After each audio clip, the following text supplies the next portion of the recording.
Hey yo, what's going on with the viewers of the tube? Tyler here of Chico Crypto, coming to you not live, not in the studio, but out in my backyard with this beautiful tree once again. And the Bitcoin price isn't looking too beautiful.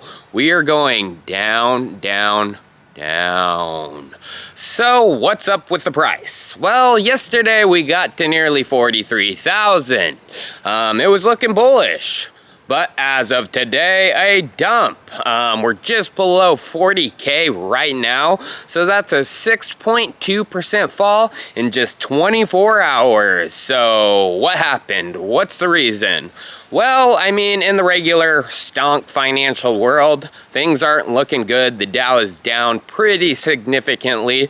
So yeah, that could be part of the reason. But there's also another reason in my opinion. If you go to BYBT and their liquidation data, since yesterday, over 300 million in longs have been liquidated. So people once again got overly bullish and started putting in longs. And this is going to keep happening as long as people stay overly bullish. So I know I've been pretty bullish lately, but the way things are happening, it's pretty obvious to me over the next week and a half, 2 weeks, the bears are going to be in control. And prepare for a volatile next week. Why? Well, in 2 weeks, May 3rd through the 4th, is the next Fed FOMC, Federal Open Market Committee meeting. And the Fed is expected to raise interest rates once again. But this time, not by their normal 25 basis points, but there is talk that it's going to be by 50 basis points, the first time in over 20 years. So, Fed Chairman Mr. Powell, Jerome Powell, he said yesterday they are committed to raising rates with speed and efficiency, and a 50 basis point raise is on the table.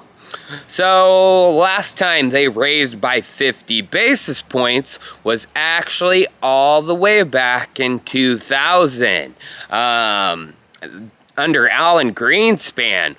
You know, they held them after that 50 basis point raise where they were at for about 4 to 5 months, maybe 6 months, and then by 2001, the beginning of it, drastic cuts came once again. They had to pretty much take them down to near where we are right now, down to zero. So it's not only, you know, that the federal government raising interest rates again, you know, that's going to be a hot topic for the bears to be in control over the next week. But also just after the Fed does that, we have the next inflation data. And in my opinion, it's going to be hotter than people expect. We are going to go above. I know some people said it's going to level out, but I don't think it's going to level out. So the bears, it's a perfect narrative for them. So expect some volatility. We could go down even lower than where we are right now. Let me know your opinions down in the comments. Do you think I'm right? Do you think I am wrong? Now we got to get into some certain cryptocurrencies. So the largest crypto exchange, Binance, is actually in some pretty hot water. So back before the Russian invasion, Binance was getting pretty friendly with Russia from 2019 all the way up to right before the invasion. They shared information with Russian FSB-linked agencies, customer information regarding you know, people who are trying to challenge Putin, and they got people arrested actually that were challengers to Putin by sharing customer information. So it's obvious Binance, they had close ties with Russia leading up to the invasion. I mean, they hired a Russian person to help expand their operations, and a Putin ally actually said this March 15th, something around there, that Binance was experts in the industry in their region. And obviously, after the invasion, guess what?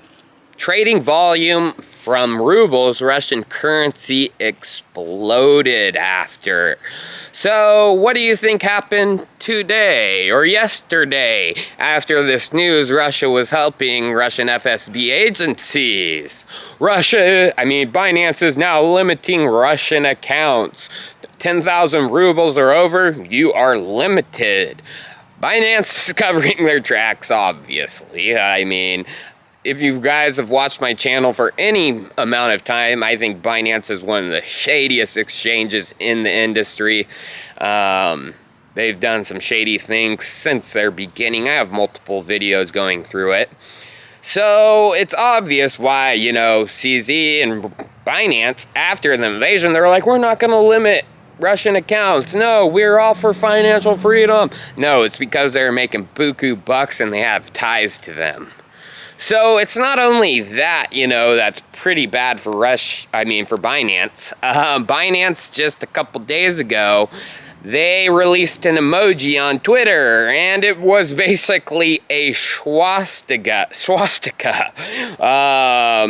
Binance stupidly released that. I don't know how that got through. But yeah, that's Binance for you guys. And then also today, it was announced that by CZ that they were limiting customer accounts because they received funds from the Axie Infinity hack.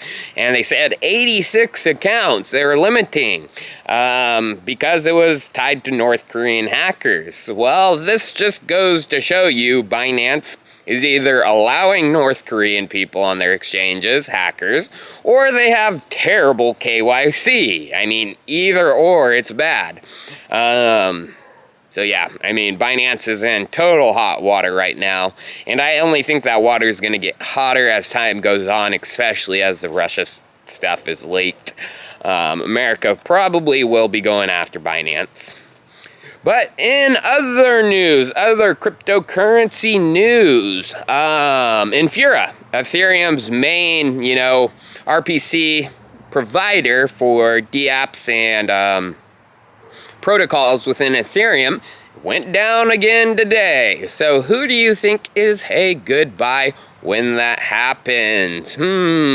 Pocket Network, POKT. It is a decentralized Infura, decentralized provider of RPC, remote procedure calls. Pocket has been kind of in a downtrend. In my opinion, it's in a buy zone, total buy zone. To get a Pocket node, you need at least 15,000 POKT. And as of right now, that's less than $15,000, probably around like 12,500, 13,000. And it's paying out big time. But you do need to be a little bit technical to get it done. So Pocket, again, buy zone. But regarding crypto airdrops, you guys, so I talked about Optimism and their OP airdrop in my last Candid video. It's coming, there are hints all around, but now there may be another layer 2 competitor to Optimism doing their own. And I said this was going to happen because it forces their hand, and that is Arbitrum. So Stephen Goldfeder, one of the guys behind Arbitrum, one of the main guys, he tweeted that the appetizer is always served before the main course. What do you think the main course is? I think it is an Arbitrum token. And like I said, if Optimism does it, it's going to gain them a lot of TVL. And Optimism's main competitor is Arbitrum.